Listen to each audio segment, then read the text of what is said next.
City cable news కి స్వాగతం.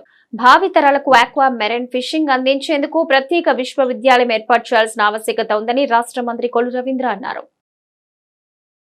Aquaculture లో ఆధునిక సాంకేతిక అంతర్జాతీయ పద్ధతులు అవలంబించడం ద్వారా ఆక్వా ఉత్పత్తిలో గణనీయమైన ప్రగతి సాధించాలని రాష్ట్ర గనులు భూగర్భ వనరులు ఎక్సైజ్ శాఖ మంత్రి కొల్లు రవీంద్ర అన్నారు. భావితరాలకు ఆక్వా మెరైన్ ఫిషింగ్ అందించాలి, అందుకోసం ప్రత్యేక విశ్వవిద్యాలయం ఏర్పాటు చేయాల్సిన ఆవశ్యకత ఉందని, తీర ప్రాంత రక్షణ గోడగా నిలిచే మాడ అడవులను పరిరక్షించాలని మంత్రి కొల్లు రవీంద్ర అన్నారు. Food and agriculture organisation of the united nations ఆధ్వర్యంలో GEFI project and sustainable aquaculture in AP project అమల్లో భాగంగా ఈ ప్రాజెక్టు బృందం గిలకల దింటిలో ఫిషింగ్ హార్బర్ సందర్శించి ఇక్కడి వాతావరణ పరిస్థితులు పరిశీలించి ఆక్వా సాగుదారులతో సాగులో ఎదుర్కొంటున్న సమస్యలు, అనుకూల అంశాలు అడిగి తెలుసుకున్నారు. ఈ సందర్భంగా మంత్రి రవీంద్ర బృంద సభ్యులతో మాట్లాడుతూ సముద్ర చేపల్లో అంతరించిపోతున్న అరుదైన విలువైన జాతులను గుర్తించి పరిరక్షించాల్సిన ఆవశ్యకత ఉందన్నారు.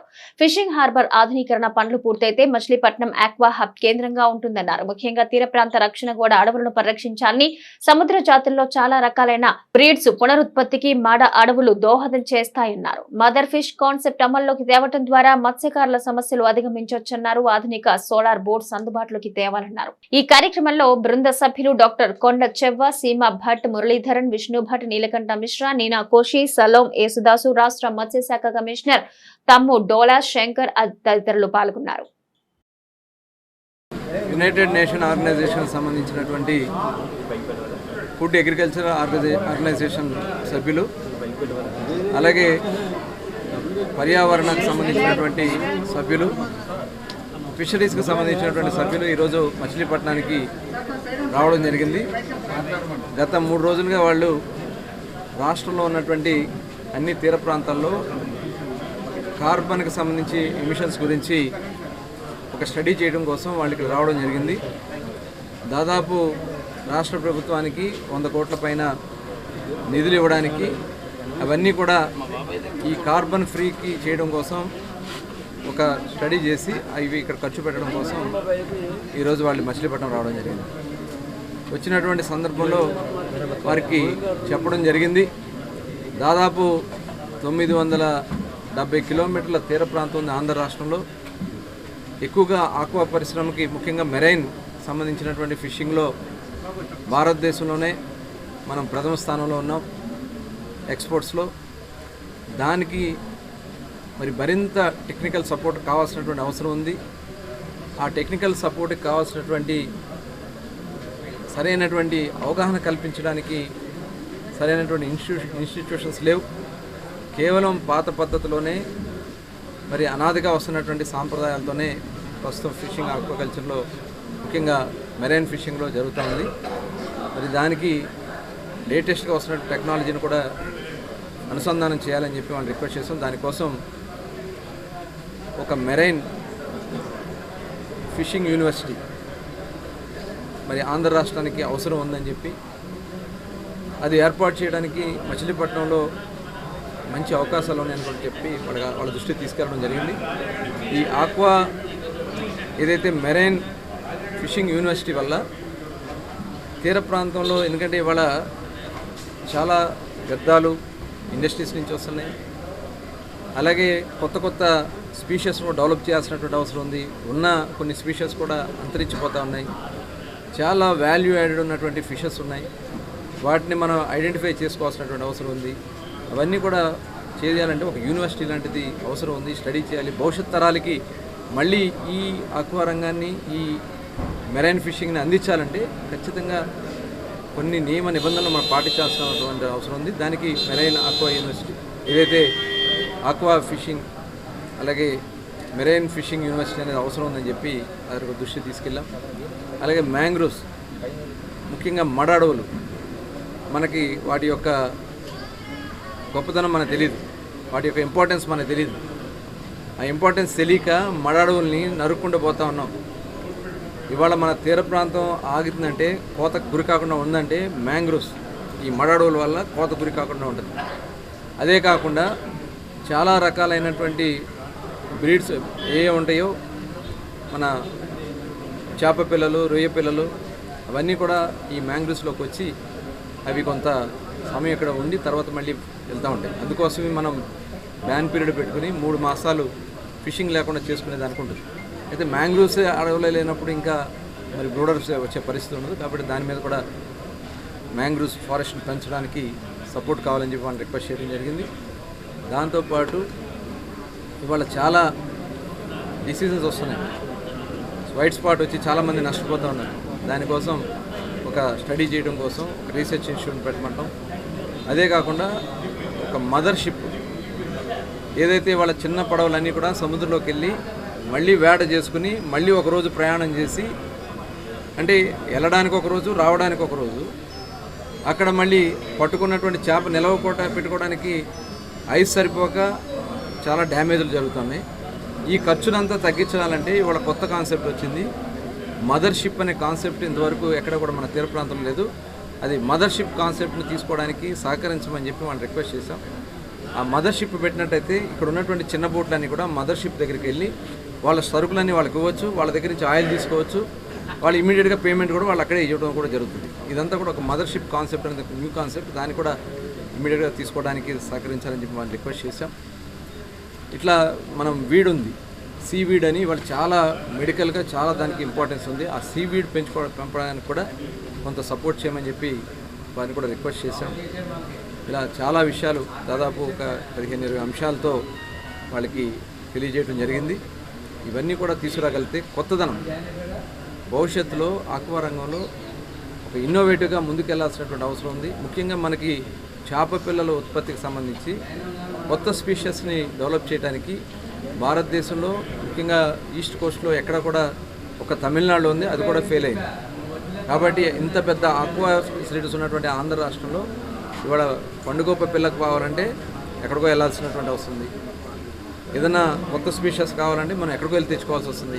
కాబట్టి ఇక్కడే అవన్నీ కూడా స్పీషీస్ తీసుకొచ్చి ఇక్కడ డెవలప్ చేసే దానికోసం ఒక బ్రూడర్ సెంటర్ను కూడా ఇక్కడ ఏర్పాటు చేయమని చెప్పడం కూడా జరిగింది. ఇలా చాలా విషయాలు భవిష్యత్తులో ఆక్వాకి చాలా ప్రోగ్రెస్ ఉంది, చాలా భవిష్యత్తు ఉంది, ఇవాళ ఎక్స్పోర్ట్ ఉంది. ఇవాళ కొన్ని డెవలప్ చేసుకోవాల్సిన అంటే ఈ తీర ప్రాంతంలో చక్కటి ఛాన్సెస్ ఉన్నాయి. దానికోసం మరి వచ్చినటువంటి టీంకి రిప్రజెంట్ చేశాం. ఇవన్నీ కూడా భవిష్యత్తులో గౌరవ ముఖ్యమంత్రి గారికి కూడా తెలియజేయడం జరుగుతుంది. అలాగే రేపు నేను ఢిల్లీ కూడా వెళ్తున్నాం. బందరుకోటలో శ్రీ కోదండ రామాలయంలో శిలా రాజగోపుర నిర్మాణానికి మంత్రి కొల్లు రవీంద్ర శంకుస్థాపన చేశారు. బందరుకోటలోని శ్రీ కోదండ రామాలయంలో శిలా రాజగోపుర నిర్మాణానికి మంత్రి కొల్లు రవీంద్ర శంకుస్థాపన చేశారు. ఈ సందర్భంగా రాష్ట్ర గనులు, భూగర్భ వనరులు మరియు అబ్కారీ శాఖ మంత్రి కొల్లు రవీంద్ర, ఆయన సతీమణి నీలిమాలు ప్రత్యేక పూజలు ఆచరించారు. శంకుస్థాపన అనంతరం మంత్రి రవీంద్ర మాట్లాడుతూ 2 ఏళ్ల క్రితం శ్రీ కోదండ రామాలయ నిర్మాణం పూర్తయిందని, అనంతరం సీతారామ లక్ష్మణ ఆంజనేయ స్వాములతో పాటు వివిధ దేవతా విగ్రహాల ప్రతిష్ఠ జరిగిందని, నాటి నుంచి నిత్య పూజలు, అభిషేకాలతో పాటు పండుగల సందర్భంగా ఉత్సవాలు నిర్వహిస్తున్నామన్నారు. జిల్లాలో తొలిసారిగా రాజగోపురం శిలతో నిర్మించడం జరుగుతుందని, ఏడాదిలో ఈ నిర్మాణం పూర్తి కాగలదన్నారు. ఈ కార్యక్రమంలో పెద్ద సంఖ్యలో భక్తులతో పాటు మున్సిపల్ మాజీ చైర్మన్ ఎం బాబా ప్రసాద్, జనసేన నాయకుడు బండి రామకృష్ణ, వేమూరి నాగార్జున, గుడివాడ మాజీ ఎమ్మెల్యే రావి వెంకటేశ్వరరావు తదితరులు పాల్గొన్నారు.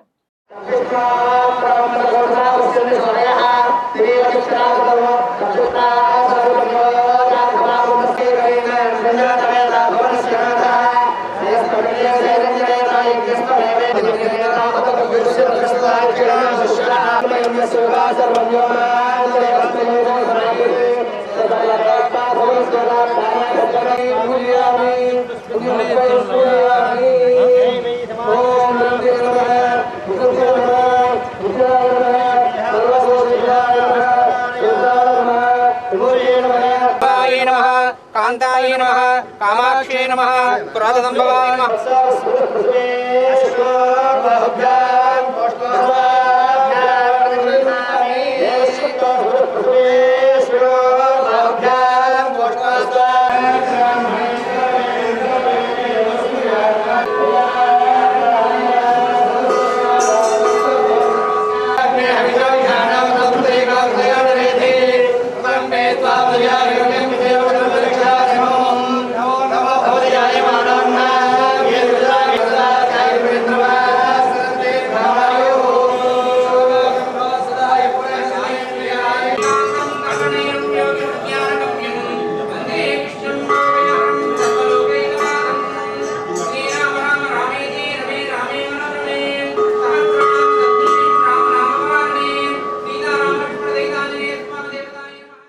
మచిలీపట్నం బందరకోటలో వేయించేసి ఉన్న కోదండరామస్వామి వారి దేవాలయంలో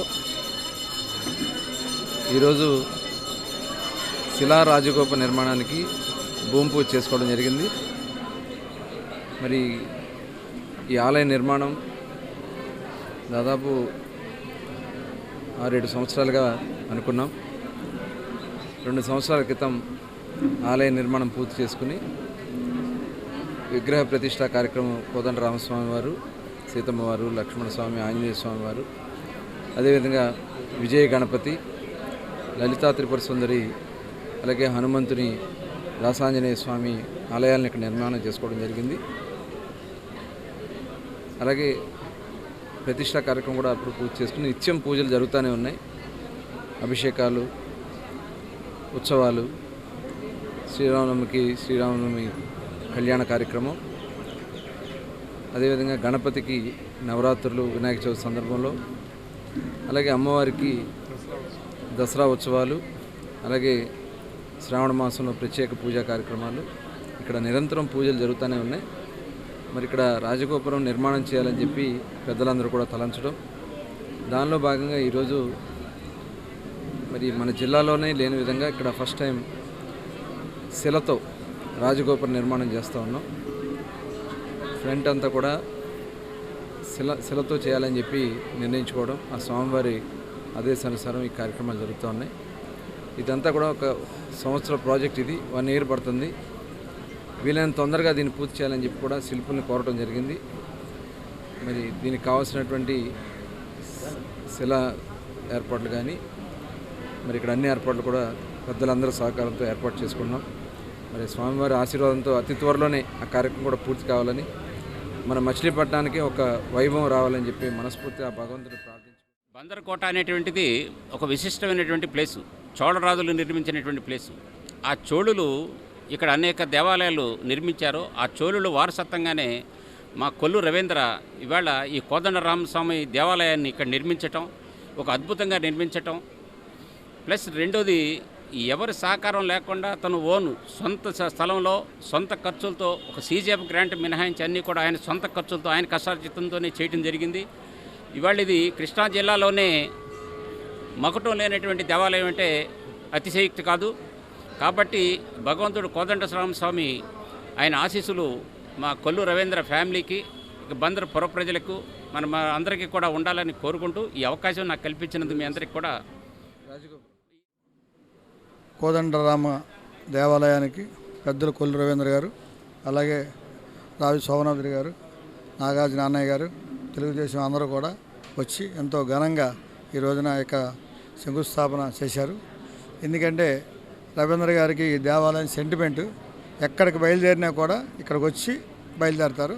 అలాగే భగవంతుడు ఆయన తోడుగా ఉండి అన్ని రకాలుగా సహాయం చేయాలని కోరుకుంటున్నారు. రాష్ట్ర ప్రభుత్వం గ్రామ పంచాయతీ సర్పంచ్ కార్యదర్శులకు నిర్వహిస్తున్న శిక్షణా తరగతులు ముగిశాయి. మోపిదేవి చల్లపల్లి మండలాల్లోని సర్పంచ్ కార్యదర్శులకు శిక్షణా కార్యక్రమాన్ని చివరి రోజు చల్లపల్లిలో డంపింగ్ యార్డ్ లో పంచాయతీ సర్పంచ్ పేర్ని మాధవేంద్రరావు పర్యవేక్షణలో ఏర్పాటు చేశారు. Mopidevi MDO Ramalingeswararao, Challapalli EOP RD Burepalli అశోక్లు శిక్షణా తరగతులకు హాజరైన వారిని ఉద్దేశించి ప్రసంగించారు.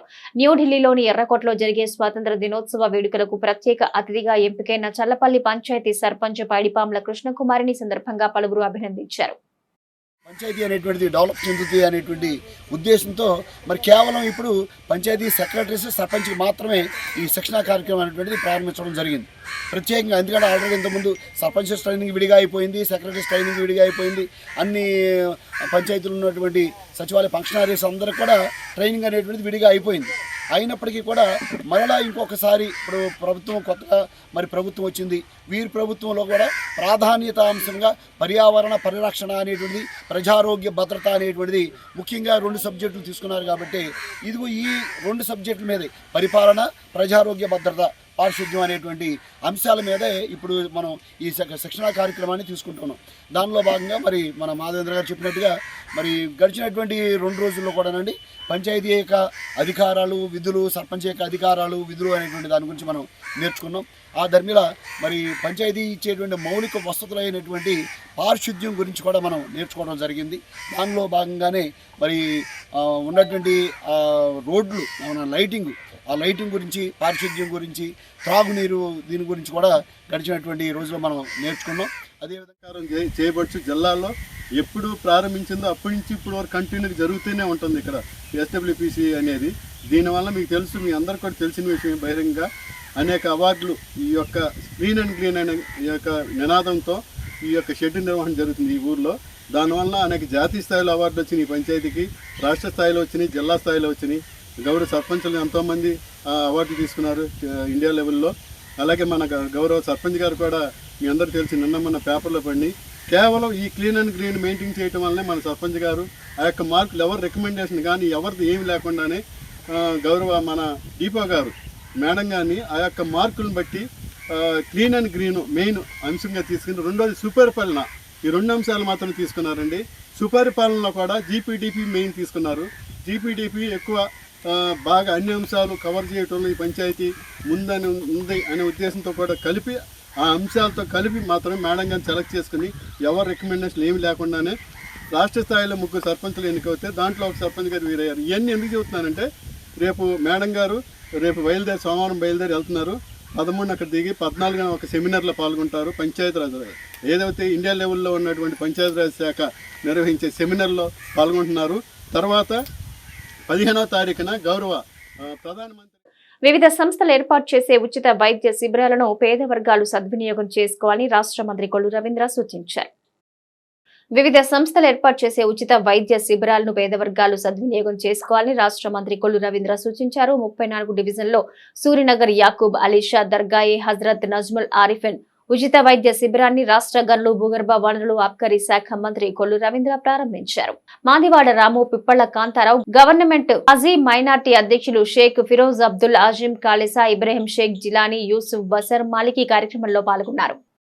దర్గా హజరత్ నజ్మల్ ఆరిఫిన్ జామియా నజ్మల్ ఆరిఫిన్ మదర్సా ఆధ్వర్యంలో ఉచిత మెగా వైద్య శిబిరాన్ని ఈరోజు నూరుద్దీన్పేటలో ఏర్పాటు చేయడం జరిగింది. కమిటీ సభ్యులందరూ కూడా మనస్ఫూర్తిగా అభినందనలు. ఈ మెగా వైద్య శిబిరంలో విజయవాడ హాస్పిటల్స్ నుంచి eyecare Vijayawada, Shri eyecare, Mitra multi speciality hospital Vijayawada, help hospitals Vijayawada, Partha dental Vijayawada ఆధ్వర్యంలో ఈరోజు ఇక్కడ బీపీ, షుగర్ మరియు గుండెకి ఈసీజీ పరీక్షలు, 2D ఎకో అవసరమైన వారికి ఉచితంగా చేయబడింది. మనస్ఫూర్తిగా డాక్టర్స్ మరి విజయవాడ నుంచి కూడా వచ్చి ఇక్కడ ఇంత పెద్ద ఎత్తున వైద్య శిబిరాన్ని నిర్వహించినందుకు మనస్ఫూర్తిగా కమిటీ సభ్యులను కూడా అభినందిస్తూ ఉన్నాం. ఇవాళ పేదవాళ్ళకి వైద్యం చేయాలంటే చాలా ఇబ్బందులు ఉన్నాయి.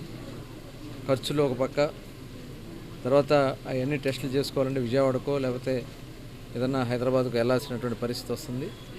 గవర్నమెంట్ హాస్పిటల్లో కూడా కొంతవరకు ఫెసిలిటీస్ వచ్చినా ఇంకా మెరుగైన వైద్యం కోసం విజయవాడకి వెళ్ళాల్సినటువంటి పరిస్థితి వస్తుంది. ఆ రోజున ఆలోచన చేసి ఇక్కడ మెడికల్ కాలేజీ వస్తే ఇక్కడ డాక్టర్స్ అందరూ అవైలబుల్లో ఉంటారు, అన్ని వైద్యాలకు సంబంధించి కూడా అవకాశాలు ఉంటాయని చెప్పి ఆ రోజున మెడికల్ కాలేజీకి ఆ రోజున ప్రతిపాదనలు చేసుకోవడం, ఇవాళ అవన్నీ కూడా ముందుకు జరుగుతూ ఉన్నాయి. మచిలీపట్నం నుంచి విశాఖపట్నం ఎక్స్ప్రెస్ రైలు తాజాగా రైల్వే శాఖ పునరుద్ధరించింది. మచిలీపట్నం నుంచి విశాఖపట్నం ఎక్స్ప్రెస్ రైలు ఈ నెల 11వ తేదీ నుంచి పునరుద్ధరించినట్లుగా రైల్వే శాఖ తెలిపింది. గత 8 నెలలుగా నిలిచిపోయిన మచిలీపట్నం విశాఖపట్నం ఎక్స్ప్రెస్ రైలు ఎట్టకేలకు రైల్వే శాఖ పునరుద్ధరించింది. ఇక్కడ నుంచి రైలు రెగ్యులర్ గా మచిలీపట్నం విశాఖపట్నం మధ్య నడుస్తుందని రైల్వే వర్గాలు పేర్కొన్నాయి. ఎంపీ వల్లభనేని బాలశౌరి కేంద్ర రైల్వే శాఖ మంత్రికి చేసిన విజ్ఞప్తి నేపథ్యంలో విశాఖపట్నం రైలు తిరిగి పట్టాలెక్కింది. ఈ నెల 7 మరియు 9వ తేదీల్లో నడిపిన మచిలీపట్నం తిరుపతి ఎక్స్ప్రెస్ రైలు సెప్టెంబర్ నుంచి వారానికి 3 సార్లు నడిపేందుకు రైల్వే శాఖ సుముఖంగా ఉన్నట్టు తెలిపింది. సిటీ కేబుల్ న్యూస్ సమాప్తం.